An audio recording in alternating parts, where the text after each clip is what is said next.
the Jewish Federation of North America. Thank you, Teresa and Stephen, for having me. Thank you, Stacy, for getting me here.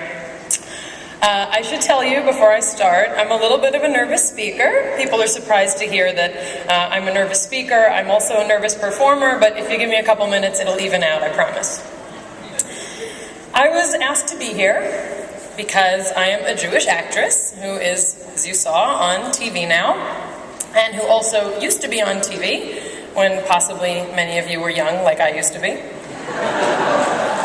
And I am supposed to make you excited to be here, happy to be Jewish, and motivated to give something of yourself to your community, and also to the global Jewish world in the pursuit of Tikkun Olam. No pressure or anything. It's not a big deal. I can do that.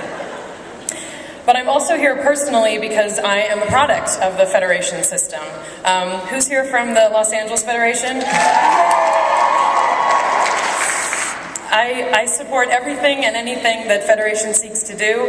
It was the Federation programs that really solidified my Jewish identity when many of you were watching me grow up on television, and you were growing up as well. I grew up in Los Angeles and went to Federation programs from the time that I was, about 10, all the way through when Blossom ended when I was 19. So I'm really personally very grateful to be here. I'm still involved with my Federation. I volunteer for the Jewish Free Loan of Los Angeles, and anyway, I'm personally grateful to be here. So a little bit of my story is that 3 of my 4 grandparents are immigrants from Eastern Europe. They were fleeing the pogroms and the terror that was brought upon our people in the years leading up to the start of the Second World War. My family was deeply affected by the Holocaust. My grandmother on my mother's side lost her parents and 6 of her siblings. My family was largely really broken, I would say, by the war, and they came to America and worked in sweatshops on the Lower East Side of New York. And my grandparents met in the sweatshops. Sounds very romantic. My parents were both raised in the South Bronx under parents who were fearful, cautious, frugal, is a nice way of saying what they were, and very, very strict. My parents associated a lot of the difficulty of their childhoods with traditional Judaism, although that's not the reason their childhood was difficult. Their childhood was difficult because they were coming from this really, really heavy history of the Holocaust. However, my parents left traditional Judaism behind when they got married, and they were rebellious and brave. And I like to say it's kind of amazing that that was the product of all of the difficulty that many Jews were raised with at that time, is my parents came out very, very resilient. They made anti-war documentaries. They traveled the country with a 16mm camera and a lot of bell-bottoms and really long hair, both of them. I was raised in a Reform synagogue in Los Angeles, but there was a lot of remnants of my mother's orthodoxy at home. We had 2 sets of dishes, but I thought they were breakfast and dinner dishes. That's because breakfast was almost always dairy and dinner was not dairy. We celebrated Hanukkah and Pesach and the High Holy Days. We celebrated Shabbat in a limited fashion. But I was raised with a true love of being Jewish. And I like to point out that even though my parents may have struggled with what they wanted to observe and how they wanted to live their Jewish life, with as much of their resources and abilities as they could, they raised me with a tremendous love of being Jewish, and I'm very grateful to them for that. I became an actress for a lot of reasons, largely because I liked making people happy. And I'm very grateful that I've been on 2 sitcoms in my 20 years in the industry. I'm now, though, the mother of 2 young sons. I have a 2.5-year-old and a 5-year-old. And honestly, my goal in life, as many people you will speak to who have children is to raise my children to be good people, to be strong Jews, to have a deep sense of responsibility, to make the world a better place, tikkun olam, to repair this world, and also to raise them with a love for whatever force in the universe makes the sun come up every day. I personally chose to expand Jewish observance in college when my husband and I were dating, and the structure and the logic of halachic and kind of legal Judaism really resonates with me, as does living the principles of the Torah to the best of my ability. However, my Jewish identity exists alongside my observance and not because of it. My identity, and all of our identities, are not predicated on how many mitzvahs we do. Judaism is not a cafeteria religion, it's a tribe of cumulative acts. Each mitzvah is independent. For example, every time we light candles, it's an act that cannot be negated or diminished by the activities we choose to engage in before or after we light those candles. So, in the interest of not boring you with the details of my love of Rabbi Aryeh Kaplan, my decision over 3 years ago not to wear pants in public, or the myriad ways I like to clean my microwave to prepare for Passover. And also, I won't bore you with my deep passion for Yeshiva University's a cappella group, the Maccabees. I've decided to do something different, and I should have compared notes with Vanessa because I have my own Letterman-style top 7. I thought that was a more appropriate Jewish number. So I have a top 7 things in my career and personal life that I would not have been able to experience or do were I not Jewish. So, we're going to call it my Jewish top 7, and I wrote, think Letterman, but Vanessa already took that, so. Everybody ready? There's 7 things, okay? Number 7, being part of the Jew crew, also known as the tribe, hence Tribe Fest. A place to put all of my Jewish angst, neurosis, and also to channel some of the historical aspects of Judaism that make us thrive in the showbiz industry. Part of why I think Jews succeed as performers is because we come from a culture that is written in song and in poetry. We have a desire to tell stories, and we have a tremendous amount of chutzpah and resilience. Woody Allen and Larry David have made careers of capitalizing on Jewish neuroses independent of religious observance. I was fortunate enough to be able to work with both of these men, and I will say that when I worked with them, I felt silently united in a Jewish cause of anxiety and self-deprecation, even though their concept of Judaism differs very starkly from mine. Even now, I work for a man who was just recently called out as Jewish by an actor whose name I won't mention. His Jewishness, and nor any of my boss's Jewishness, is no secret. But being part of a club, a Jew club, that allows membership no matter what you believe or do, but exists simply because of who you are, is very comforting and pleasant. And it's really fun to work in an industry where that really surrounds us. There are a lot of Jews in Hollywood. There are not a lot of observant Jews, and it's still a struggle for me to get off for Jewish holidays, and I observe many more now than I did when I was on Blossom, so it has gotten harder. But I feel a very strong kinship with Jews in the showbiz industry, and I especially get excited when we are featured prominently in the media.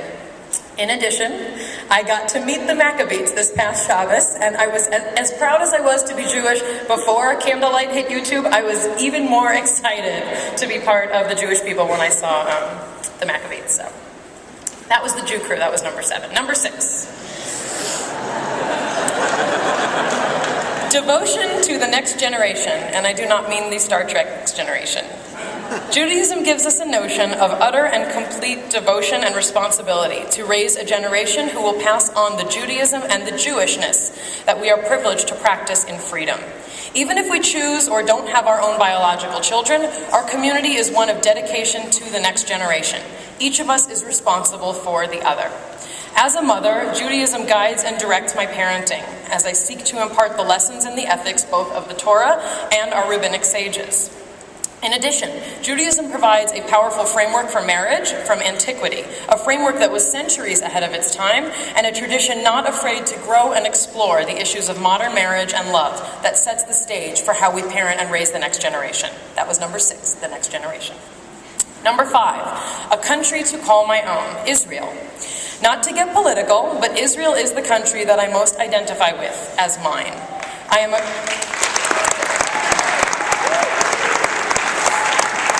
a proud American, and I truly love the United States. But I first visited Israel at 16, and I've visited about a dozen times since then. I have fallen in love in a very profound way with a country that was built seemingly overnight, a land that flows with milk and honey, and with controversy and complexity. Israel is not perfect, but I have found that learning to love Israel has been like learning to love your bashert, your meant to be, your person you're supposed to be with. Even if you find out that your bashert is really, really complicated and sometimes unavailable and maybe always making you angry or unsure about your relationship. We have a historic and spiritual homeland in the state of Israel. We have a language that was brought back after 1,000 years of sleeping, and we have a nation that is full of our distant family. We don't always have to love what everyone in our family does or says or stands for, but they are still our family. Israel, number 5.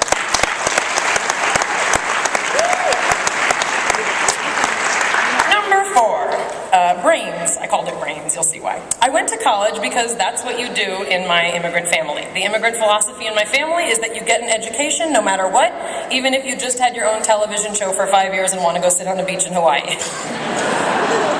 So I went to public university, which was also something valued in my family. And in my training to become a neuroscientist, I spent a lot of time thinking. I also did a minor in Hebrew and Jewish studies, so I spent a lot of time thinking Jewishly. My professional opinion is that Maimonides was right.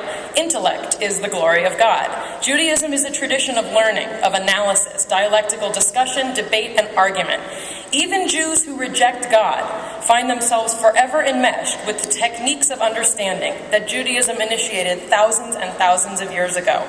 We are raised with text in our ears and tension in our hearts. This has served me well in times of joy, in times of struggle, and in everything in between. I study weekly with 2 different study partners, one in New Jersey and one in Israel. It keeps my mind active, it distracts me from the pettiness of my day, and it binds me to millennia of Jews who have cherished sometimes the only thing that had not been taken from them, and that is their minds. Intellect is the glory of God. That was number 4.